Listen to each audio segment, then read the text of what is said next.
வணக்கம் நண்பர்களே. நம்ம இப்போ எல்லாருமே பார்த்தீங்கன்னா, லித்தியம் பேட்டரி தான் வேணும் அப்படிங்கிற மாரி ஒரு தாட்ல எல்லாருமே போயிட்டுருக்கோம். அது எதுக்காக அந்த லித்தியம்ங்கிற கான்செப்ட்டுக்குள்ள நம்ம நுழையிறோம் அப்படின்னாக்க, ஒண்ணு மெயின்டெனன்ஸ் ஃப்ரீ, இன்னொன்னு லைஃப் அதிகம். அதாவது 10 இயர்ஸ்க்கு மேல லைஃப் வரும். 10 to 12 இயர்ஸ் லைஃப் வந்துரும் அப்படிங்கிற ஒரே காரணத்துக்காக தான் நம்ம அத லித்தியம்ங்கிற ஒரு கான்செப்ட்டுக்குள்ளேயே நம்ம நுழையிறோம். இன்னொன்னு வந்து வெயிட்லெஸ்ஸு, மெயின்டெனன்ஸ் ஃப்ரீ அது தெரியும்.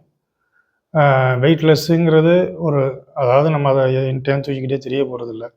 ஒரு இடத்துல வைக்க தான் போகிறோம். பேட்டரிங்கிறத இன்வெர்ட்டரோட சேர்த்து ஒரு இடத்துல வைக்க தான் போகிறோம். அப்படிங்கும்போது அது ஒரு இஷ்யூ நமக்கு கிடையாது. ஒன்ஸு தூக்கி கொண்டு இன்ஸ்டால் பண்ணிட்டோம்னா அது திரும்ப நம்ம ரீப்ளேஸ் பண்ணும்போது தான் அதை மாற்ற போகிறோம்.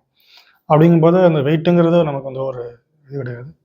இன்னொன்று வந்து பார்த்தீங்கன்னாக்கா, அதுக்குன்னு ஸ்பேஸ் அதிகமாக வேணும் அப்படிங்கிறதெல்லாம் தேவையில்லை. ஏன்னு கேட்டிங்கன்னா, ஒரு இன்வெர்ட்டருங்கும்போது இன்வெர்ட்டர் பேட்டரிங்கும்போது அதுக்குன்னு ஒரு இடத்த நம்ம ஒதுக்கி வச்சு தான் நம்ம செட் பண்ணுறோம். அப்படிங்கும்போது அந்த இடத்துல லித்தியம் பேட்டரி வச்சாலும் ஒன்று தான், இல்லை லெட் ஆசிட் பேட்டரி வச்சாலும் ஒன்று தான். இந்த லைஃப் அப்படிங்கிற ஒரே காரணத்துக்காக தான் 10 to 12 இயர்ஸ் லைஃப் வரும் அப்படிங்கிற ஒரே காரணத்துக்காக தான் மெயினாக நம்ம வந்து மெயின்டெனன்ஸுங்கிறது பார்த்தீங்கன்னாக்கா, நம்ம லெட் ஆசிட் பேட்டரியோட மெயின்டெனன்ஸுங்கிறது ரொம்பலாம் செலவு கிடையாது.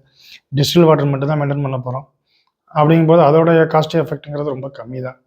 நம்ம அதிகமாக வந்து லைஃப்க்காக மட்டும்தான், அதாவது 10 to 12 இயர்ஸ் வருது அப்படிங்கிற ஒரே கான்செப்டுக்காக தான் நம்ம வந்து லித்தியம்ங்கிற கான்செப்டுக்குள்ளே நுழையிறதுக்கு நம்ம விருப்பப்படுறோம். இப்போ லெட் ஆசிட் பேட்டரியில் நம்ம அதே லைஃப்பை கொண்டு வர முடியும் அப்படிங்கும்போது நம்ம ஏன் லித்தியத்துக்கு போகணும்? ஒன்று, இது எப்படி கொண்டு வர முடியும்? இப்போ மற்ற ப்ராடக்ட்லாம் அந்த மாதிரி வராதா அப்படின்னு கேட்கலாம் நீங்கள். மற்ற ப்ராடக்ட்டுக்கும் இப்போ நம்ம ஓரியன் ப்ராடக்ட்டுக்கும் ரொம்ப டிஃப்ரெண்ட் இருக்குது. நம்ம டெக்னாலஜி வைஸாக இருக்கட்டும், ப்ராடக்ட் வைஸு நம்ம டோட்டலாக டிஃப்ரெண்ட் பண்ணியிருக்கோம். அது என்ன டிஃப்ரெண்ட் அப்படிங்கிறத பார்த்தீங்கன்னாக்கா, முதல்ல பிளேட்லேயே நம்ம பார்த்துருவோம். பிளேட்டுன்னு பார்த்தீங்கன்னாக்கா, இது பாசிட்டிவ் பிளேட் பார்த்தீங்கன்னா தெரியும். இது நெகட்டிவ் பிளேட் பார்த்தீங்கன்னா தெரியும். இது மற்ற ப்ராடக்டுடைய பிளேட்ஸு, சரிங்களா? இப்போ எந்த பேட்டரி எடுத்துக்கிட்டிங்கனாலும், லெட் ஆசிட் டியூப்லர் பேட்டரி எடுத்துக்கிட்டாலும் இந்த பிளேட்ஸ் தான் நமக்கு வந்து இருக்கும் அவங்க இன்வெர்ட்டர்ஸில். இதே நம்ம பிளேட் அப்படி ஓரியனுடைய பிளேட்டுன்னு பார்த்தீங்கன்னாக்கா இந்த பிளேட்டு வரும். ஓரியனுடைய பிளேட்டு இது.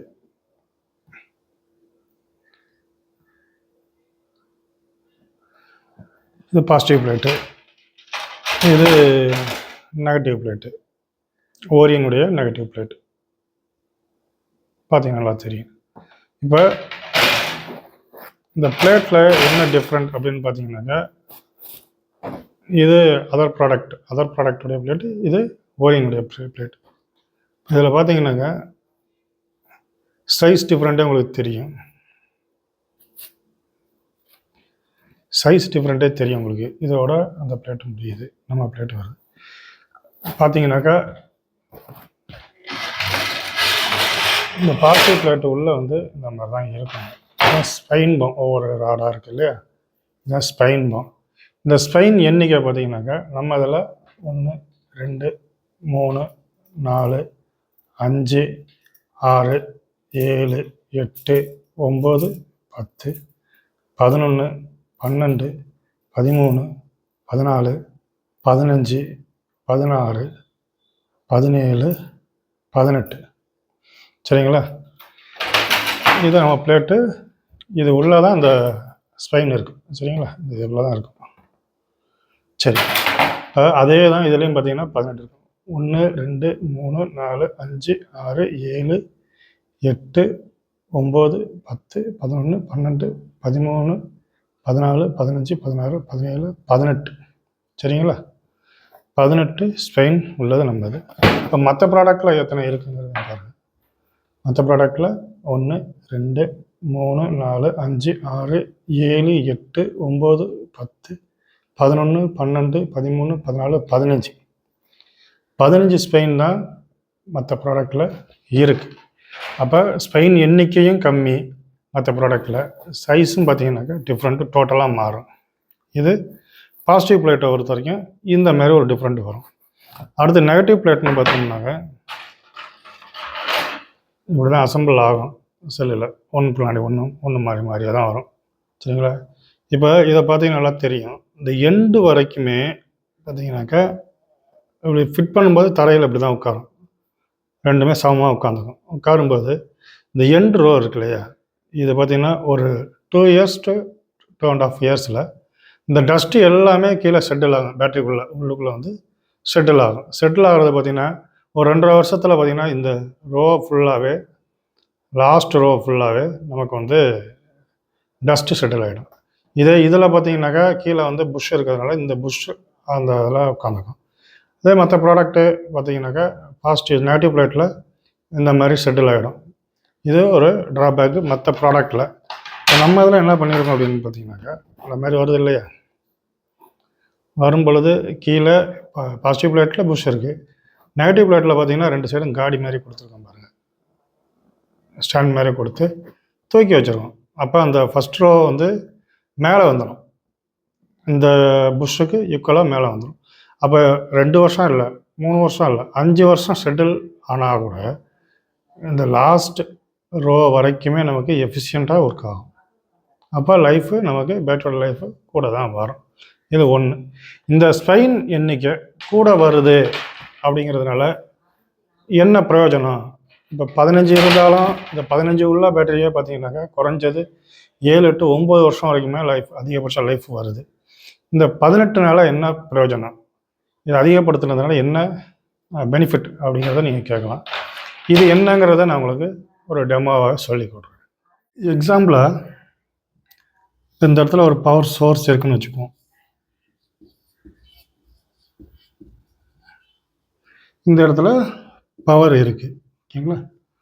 இப்போ நமக்கு இந்த இடத்துல லோடு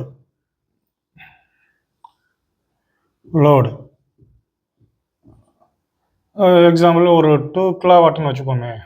2 கிலோவாட் ஒரு கெய்சர்னு வச்சுக்குவோம். வாட்டர் ஹீட்டர் இருக்கு இல்லையா, வீட்டில் யூஸ் பண்ணுறது, அதுன்னு வச்சுக்குவோம். அதில் பார்த்தீங்கன்னா அவங்க ஆல்ரெடி அவங்களுடைய கேபிள், பவர் கேபிள் பார்த்தீங்கன்னா கெய்சர்லேருந்து வர்றது பார்த்தீங்கன்னா என்ன ஸ்கொயர் எம்எம்மில் இருக்கும்னா 1 ஸ்கொயர் எம்எம் கேபிள் தான் போட்டிருப்பாங்க. அந்த கெய்சரில் ஒரிஜினல் வரும்போது 1 ஸ்கொயர் எம்எம்ட்டு அதிகபட்சம் 1.5 ஸ்கொயர் எம்எம் தான் கொடுத்துருப்பான்.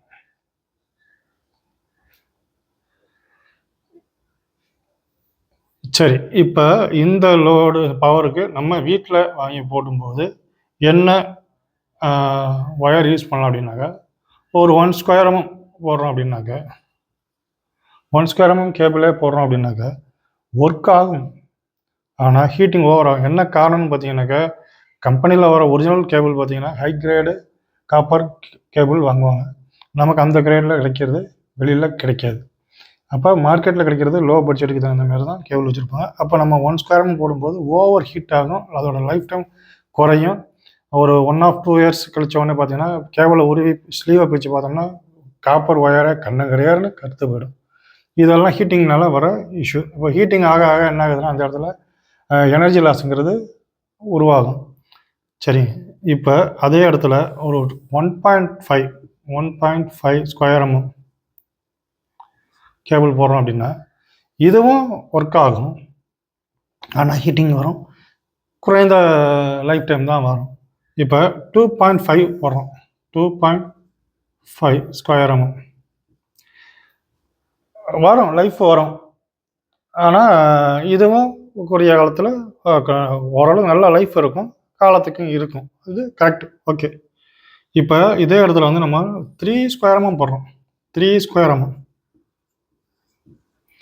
இப்போ இதோட அளவை விட டபுள் மடங்கு ஒயர் போடுறோம். அதாவது கம்பெனிக்காரங்க கொடுக்குற கேபிளோட அளவை விட நம்ம டபுள் மடங்கு வேல்யூவில் ஒயர் போடுறோம். அப்படிங்கும்போது இதோட லைஃப் காலத்துக்கும் கிடக்கும். 10 வருஷம் 20 வருஷம் ஆனாலும் கேபிள் அப்படியே இருக்கும். 15 வருஷம் கழித்து நம்ம உருவி அதை ஸ்லீவை பிரித்து பார்த்தாலும் காப்பர் ஒயர் எப்படி போட்டோமோ அதே கண்டிஷனில் இருக்கும். ஏன்னா ஹீட்டிங்கிறது இருக்காதுங்கும் போது அந்த இடத்துல எனர்ஜி லாஸுங்கிறது இருக்காது. ஆனால் ஒரு விஷயம் பிரச்சனை உருவாகும். என்ன ஆகும்னாக்கா இன்டர்னல் ரெசிஸ்டர் ஐஆர்மோ இது வந்து அதிகமாகிட்டே வரும். கேபிள் கேஜி கூட போக போக ஒயரே பவர் லாஸ் பண்ணி இந்த ரெசிஸ்டர் ஐஆர் நம்ம ஆட் ஆகுது இல்லையா, இதை எப்படி குறைக்கிறது அப்படிங்கும்போது ரெசிஸ்டரோட ஃபார்முலா படி நம்ம பார்க்கும்போது ரெசிஸ்டர் அப்படின்னு எடுத்துக்கிட்டோம் அப்படின்னாக்கா ஒரு 100K ரெசிஸ்டர்னு எடுக்கிறோம். அதே சீரியஸில் இன்னொரு 100K, இன்னொரு 100K இப்படி போடையில் இதோட வேல்யூ என்ன ஆகும் அப்படின்னாக்கா இந்த எண்டு பார்த்தீங்கன்னாக்கா 1 2 3 100K போட்டிருக்கோம். 300K வேல்யூவாக வந்துடும். இதே வந்து ஒரு ரெசிஸ்டரை பேரல் இதுவும் 100K, இதுவும் 100K இப்படி பண்ணும்போது 100 பேரல் பண்ணும்போது இதோட வேல்யூ பார்த்தீங்கன்னா 50K ஆகிடும். அப்போ பேரல் பண்ண இதோட வேல்யூ குறைஞ்சிக்கிட்டே போயிட்டு இருக்கும். 100K இப்படி நம்ம அதிகப்படுத்திக்கிட்டு போக பேரல் அதிகப்படுத்த இந்த ரெசிஸ்டன்ஸ் வேல்யூங்கிறது குறைஞ்சிக்கிட்டே போகும். அப்போ ஒரு லெவலுக்கு மேலே நம்ம கொடுக்கும்போது இந்த கேல இருக்கிற வேல்யூ வந்து ஓம்ஸ் ரேஞ்சுக்கு போயிடும். இதுதான் ரெசிஸ்டரோட ஃபார்முலா கான்செப்ட். இது நம்ம பிளேட்டில் எப்படி யூஸ் பண்ணியிருக்கோங்கிறதையும் பார்த்துருவோம். இப்போ அதுக்கு முன்னாடி பேட்ரி எப்படி ஃபங்க்ஷன் ஆகுங்கிறத பார்த்துருவோம். இப்போ செல் இருக்கு இல்லையா, இது பாசிட்டிவ் செல்லு, இது நெகட்டிவ் செல் இருக்கு இல்லையா, இது ஆப்போசிட்டு இப்படி தான் அடுக்கும் நம்ம பேட்டரியில். இடையில இன்சுலேஷன் இருக்கும். இது வந்து பேஸ்டிங் அப்ளை பண்ணாத பிளேட்ஸு, சும்மா டெமோக்காண்டி உங்களுக்கு காட்டுறேன், சரிங்களா. இப்போ இந்த மாதிரி ஆப்போசிட்டு நம்ம வந்து பண்ணுவோம். ஒரு எக்ஸாம்பிளாக உங்களுக்கு நான் சொல்கிறேன். இப்போ இந்த நெகட்டிவ் பிளேட் இருக்கு இல்லையா, இது இந்த பக்கம் இருக்கிறதா வச்சுக்கோம், பாசிட்டிவ் பிளேட் இங்கிட்ட இருக்கிறதா வச்சுக்கோம். இப்போ எலக்ட்ரான் மூவ்மெண்ட் எப்படி நடக்கும் அப்படின்னாக்கா, இப்போ பாசிட்டிவ் பிளேட் வழியாக அப்படியே எலக்ட்ரான் உள்ளே இறங்கி அந்த தண்ணி ஆசிட் இருக்குல்ல அது வழியாக ஊடுருவி இந்த நெகட்டிவ் பிளேட்டில் தான் ஃபுல்லாக ஸ்டோரேஜ் ஆகும். இந்த நெகட்டிவ் பிளேட் ஃபுல்லாகவே ஸ்டோரேஜ் ஆகும். அப்போ இந்த எலக்ட்ரான் ஃபுல்லாகவே இதில் தான் ஸ்டோரேஜ் ஆகும்போது இதனுடைய சைஸ் நம்ம அடுத்த ப்ராடக்டை விட நம்ம சைஸும் அதிகம். அப்படிங்கும்போது நெருக்கம் அழுத்தம் அதிகம் இல்லாமல் நம்ம செல்லில் வந்து ஸ்டோரேஜ் உட்கார்றது கெப்பாசிட்டி இருக்குது. அது எந்த இடத்துல எலக்ட்ரானுக்கு அதிகமான நெருக்கம், அதாவது அழுத்தம் இல்லாத பட்சத்தில் அந்த இடத்துல ஹீட்டிங்கிறது இருக்காது. ஹீட்டிங் இல்லைங்கும் போது அந்த ப்ராடக்டோட லைஃப் அதிகமாக வரும். இது கான்செப்ட், சரிங்களா. இப்போ இந்த பாசிட்டிவ் பிளேட் அப்படிங்கிறது பார்த்திங்கன்னா ஏறக்குறைய வர்ற நான் சொன்னேன் இல்லையா, அந்த கேபிள் இப்போ பவர் இந்த இடத்துல இருக்குது, அங்கே லோடு இருக்குது. இப்போ இந்த பவர் இதில் இருக்கிற பவர் தண்ணியில் வந்து இந்த ஒயர் சொன்னேன் இல்லையா கேபிள், இந்த கேபிள் தான் பாசிட்டிவ் பிளேட்னு வச்சுக்கோங்க. இந்த கேபிள் வழியாக மேலே ஏறி நமக்கு லோடாக போகும்.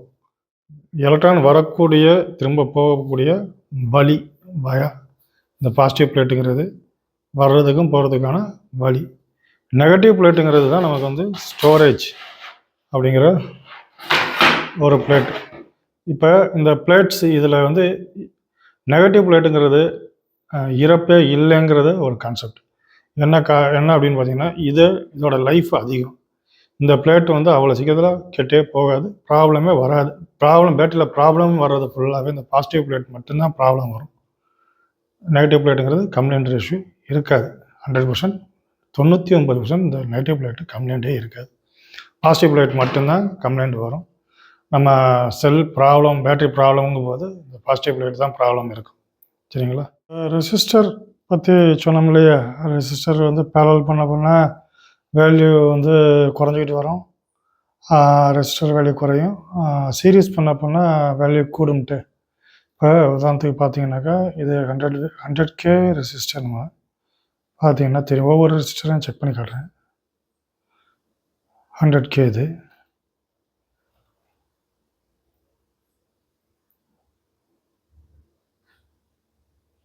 இதுவும் 100K,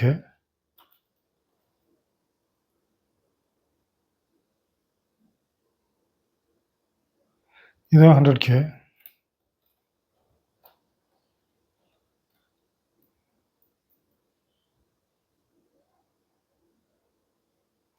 இது 100K. மொத்தம் ஒரு 4 ரெசிஸ்டர் 100K ரெசிஸ்டர் எடுத்திருக்கோம். இப்போ ஒரு ரெசிஸ்டர் இன்னொரு ரெசிஸ்டர் சீரீஸ் பண்ணுறேன். 100Kயும் 100Kயும் சீரிஸ் பண்ணியிருக்கேன். இப்போ வந்து இதோட மொத்த வேல்யூவை அளந்து பார்த்துருவோம்.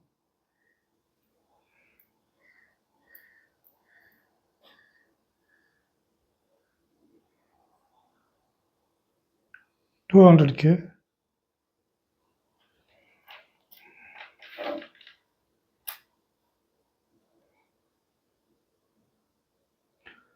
200K வந்துருச்சு. இதை நம்ம பேரலல் பண்ணுறோம் அப்படின்னாக்க பாருங்க, பேரலல் பண்ணுறேன். 100K ஒன்று, இன்னொரு அந்த 100K ரெண்டையும் பேரலல் பண்ணியிருக்கோம். பேரலல் பண்ண பிறகு பார்த்தீங்கன்னாக்கா 50K வந்துருச்சு. இதில் இன்னொரு ரெசிஸ்டரும் ஆட் பண்ணுறேன் பேரலலில்.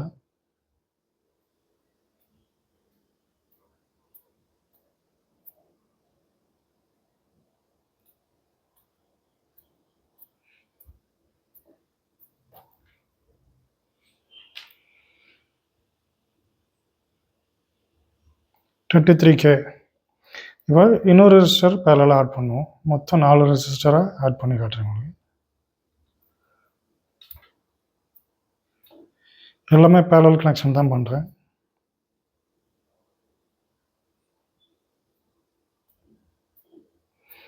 இப்போ 4 ரெசிஸ்டர் 100K ரெசிஸ்டர் பேரலல் பண்ணியிருக்கோம்.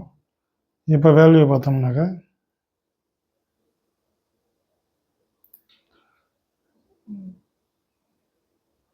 $25K குறைஞ்சிடுச்சு. இந்த மாதிரி அடிஷ்னலாக நம்ம ஆட் பண்ண ரெசிஸ்டர் ஆட் பண்ணிகிட்டே போக வேல்யூ குறைஞ்சி ஓம்ஸ் ரேஞ்சுக்கு வந்துடும்.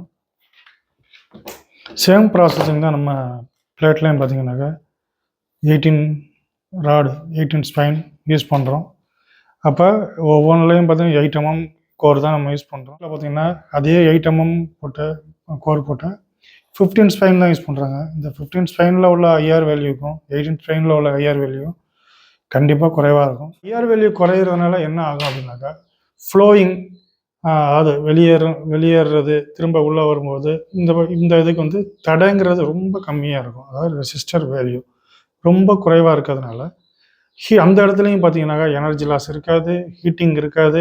இந்த ஹீட்டிங் இல்லை, எனர்ஜி லாஸ் இல்லைங்கும்போது இந்த பிளேட்டோட லைஃபுங்கிறதும் அதிகமான லைஃப் வரும். 8 mmல மற்றது 15 ஸ்பைனு, நம்மது 18 ஸ்பைன். இப்போ சில கம்பெனி என்ன பண்ணுறாங்கனாக்கா 22 ஸ்பைன் யூஸ் பண்ணுறாங்க. 22 ஸ்பைன்னாக்க ஸ்பேஸ் பத்தாது. கண்டிப்பாக என்ன பண்ணுவாங்கன்னா 6 mm கோர் தான் யூஸ் பண்ணுவாங்க. 8 mm கோரில் அவங்களால 22 ஸ்பைன் கொண்டு வரது முடியாது. 18 ஸ்பைன் தான் நம்ம அதிகமாக கொடுத்துருக்கோம். 8 mm பிளேட்டில் 8 mm கோரில் 18 ஸ்பைன் நம்ம யூஸ் பண்ணியிருக்கோம். இதோட லைஃபுங்கிறது ஹையாக தான் இருக்கும். இந்த அளவுக்கு லெட் ஆசிட் பேட்டரியை குவாலிட்டி கொண்டு வர முடியும் அப்படிங்கிற கான்செப்ட் நம்ம கொண்டு வந்திருக்கோம். இப்போ இந்த லெட் ஆசிட் பேட்டரிங்கிற காஸ்ட்டுங்கிறது பார்த்திங்கன்னா உங்களுக்கு ரொம்ப குறைவான விலையில் தான் இருக்கும். இதை கம்பேர் பண்ணும்போது உங்களுக்கு லித்தியமோட காஸ்ட்டு இதை விட 3 மடங்கு காஸ்ட்டில் போகுது லித்தியம் பேட்டரி வாங்க போனீங்கன்னா. அப்போ இந்த குறைந்த செலவுலையே நமக்கு அதிகமான லைஃப் கிடைக்கக்கூடிய பேட்டரி கிடைக்கும்போது எதுக்காக நம்ம வந்து லித்தியமை தேடி போகணும். நன்றி, வணக்கம்.